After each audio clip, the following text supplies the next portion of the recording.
Horror Hour. We all go a little mad sometimes. Get you off the You are on the dark night. Here's Johnny. It's all for you.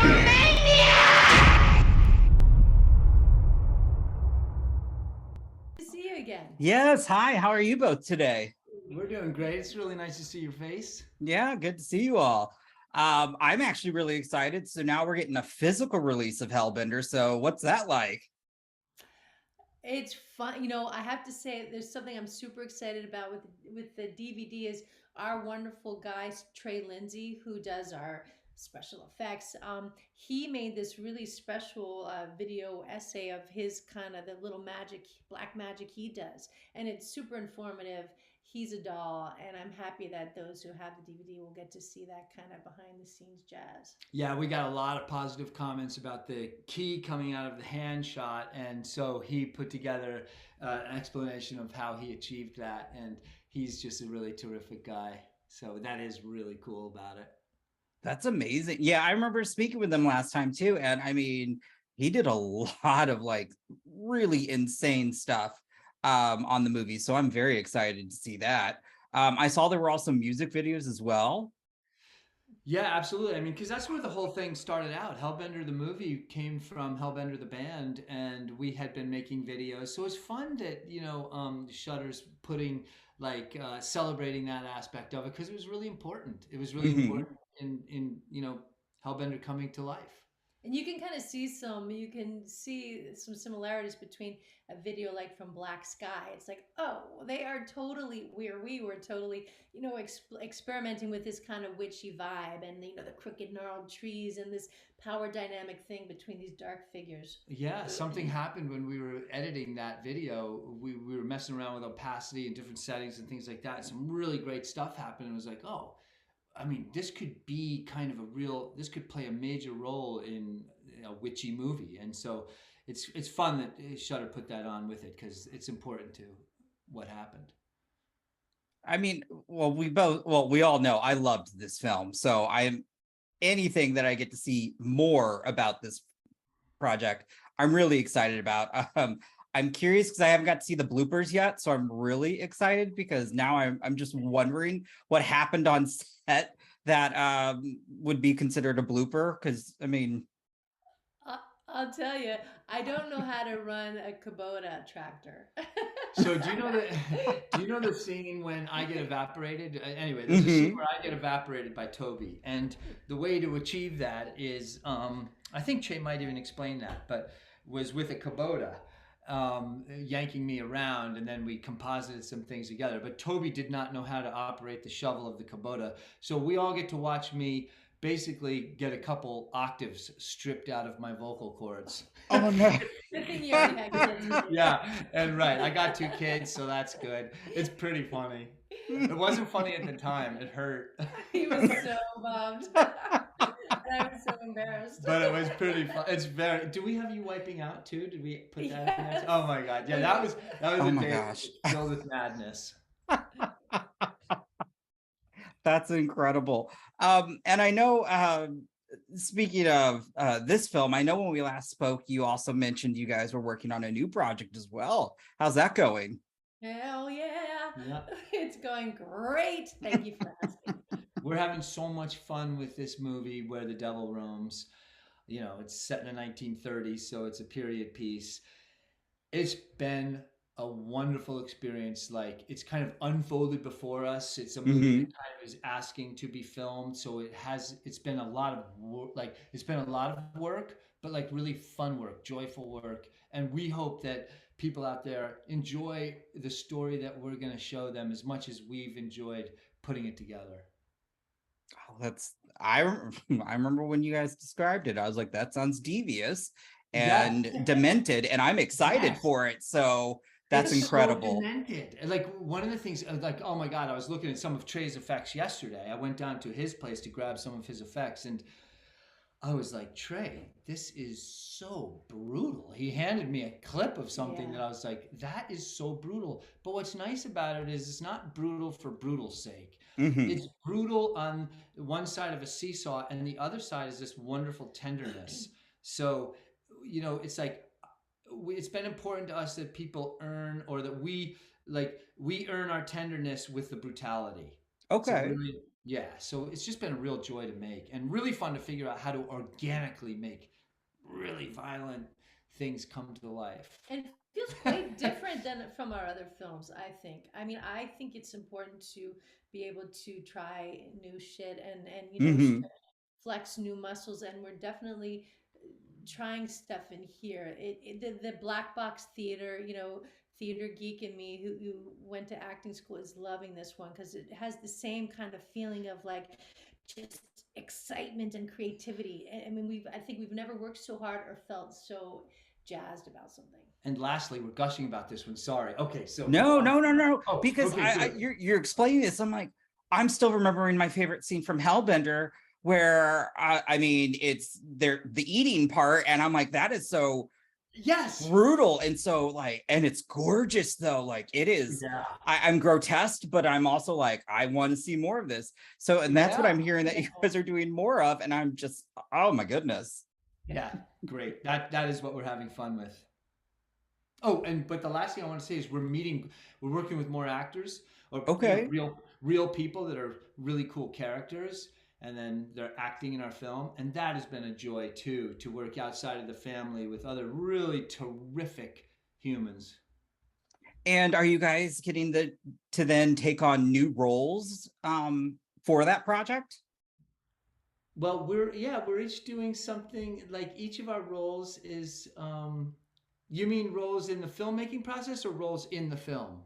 Filmmaking. Well, I guess both, because I know you all. I mean, you do so much. You wear so many hats, and I know last time we spoke, you had mentioned that you just like to kind of, you know, become more experienced, or like try and just branch out. And I'm just curious, on your next project, are you adding new tasks or new, hats in a sense? Yeah, new hats. We got a lot more hats. We're just pleased that We're that our constantly hat is adding so more hats high on at our the moment. heads. It's time to like take some hats and put them on some other heads. Hopefully attached to bodies. We'll see. But same kind of deal. We're still They don't have to be attached to kind of bodies. just juggling lots of different positions. It's very it's our usual like Adam's Family Wonder Wheel shtick. Yep. That's incredible. And is this all being filmed in a location, or is it going to be multiple locations for that? Because I think with Hellbender, you were traveling while you were filming. Hellbender, we were traveling around the country during the first part of the pandemic. This one we're shooting here in the Catskill Mountains of New York, where we live. Oh, wow. Okay. That's exciting. And I think I heard it was going to be obviously gory. So I do appreciate that, since, you did recommend The Sadness to me. Oh, did you watch it? I did. Did you love it or I no? did. Yes. Okay, great. I mean, the sadness had a pretty big effect on us. It the way, not only was it violent, but I really enjoyed the script. The dialogue was really like just added to the intensity. And so if you're, using that as something to gain inspiration from, that makes me so excited. Good. I love horror, so I'm happy to hear that. I guess, with also now the physical release and with Hellbender, because I really enjoyed the story. Do you ever feel that you'll ever go back to these characters? Oh, Yutaka, that's a great question. I adore those characters, and I think there's definitely space to go back to them, whether it's through like in some kind of like graphic novel form, Ooh. or I kind of have always thought, oh, this would be a fun comic strip.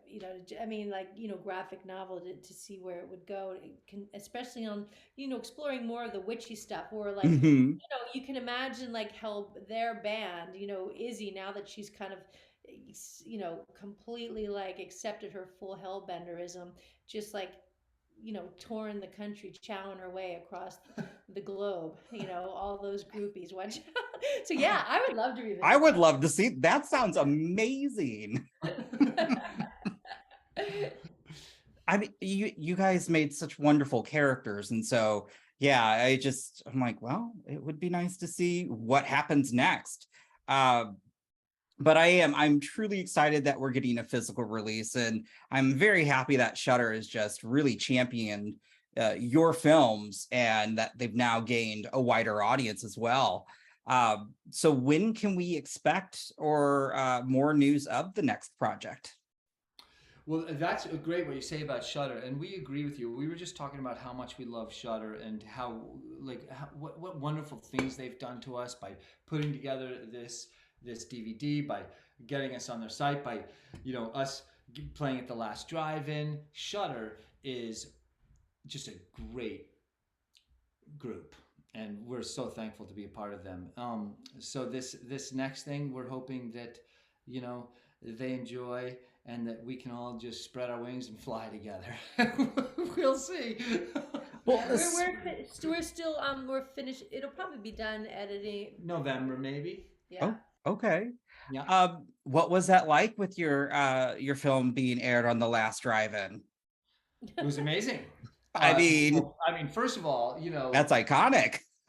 It was psychotic, and it was so much fun, and they were all such, they were such delightful people. It's so much fun that in the horror realm, you have people who are so delightful and love like blood and guts in one breath. It's just like, this is the weirdest contradiction, but it makes sense, and they just epitomize that. It was so much fun. But I'll straight up admit, Joe Bob's super duper smart, and Darcy's super duper smart, and I was scared shitless because I was like, this guy could just level me. They do their research. I sat down on that couch and I just held on tight and hoped to make it through. I just thought that was so cool and such an awesome moment. And again, same thing. Like, again, I think that's great that Shudder had you on there. Joe Bob did, and for me, I was like, Joe Bob was trending almost every Friday night, and I'm like, that's so incredible to just give this a broader audience, because again, I can't. Again, you've heard, I love this film. I loved the vibes it was giving, the color aspect, the story, the characters, the music. And so just that other people could experience that at a new light was just, I was so happy for you guys. Thank you. Thank you so much. Well, I think for my final question, then what I'd like to know, because I know you've been busy working, but have you had any time to get to see a new movie, a new horror film? Oh man, new. Every time we aspire to watch something, we're like, oh, but we should edit and work on shit. Well, The Northman was kind of a horror in a sense, and we really loved that. But I'll have to say, I love the horror in a series called The Boys. It's exceptionally brutal, and I freaking love it. And I'm like, I want to do some of that terrible stuff.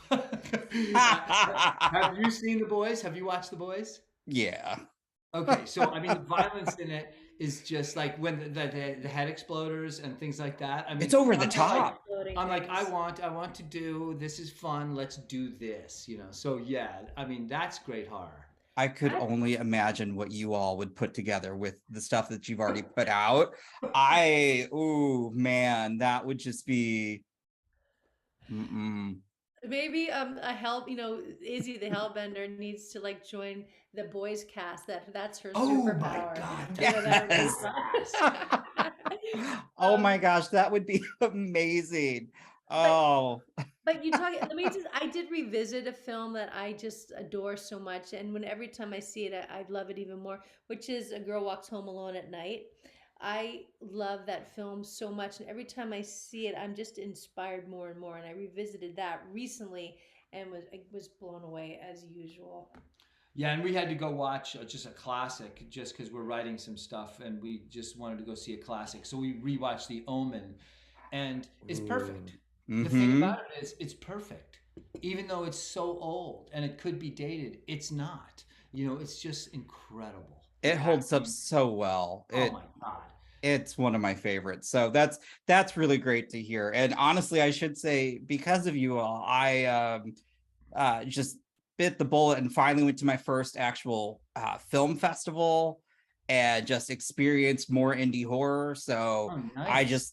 I think you guys are incredible. I'm so grateful to get to speak with you, and I can't wait for your next project. And I can't wait to see all just the fun stuff on the actual physical release, because I will be owning that in a Thank you. heartbeat. Wait, can you give us a recommendation to watch?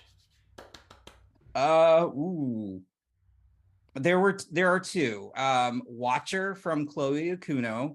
That was very well done. It's just really gorgeous, and it builds the tension to a crazy finale. And I really loved The Black Phone, just because Okay, it great. was definitely, it was horror, but it was like a coming of age story. And I was not expecting that. So it tugged at the heartstrings, and I was like, okay, all right. Cool. So those Yeah, kind of. those two would be what I really enjoyed. Thank you. I'm ready. Writing it down. But again, thank you so much, and I just hope you guys, I wish you guys the best, and I can't wait for the new project because it just sounds so wild. Good. Thank you very Thanks much. so And much. It's always really good nice to to see see you, you. Taka. Thank you. You guys have a good rest of your day. Peace. You too. Bye. You have been listening to the Horror Hour. See you next time.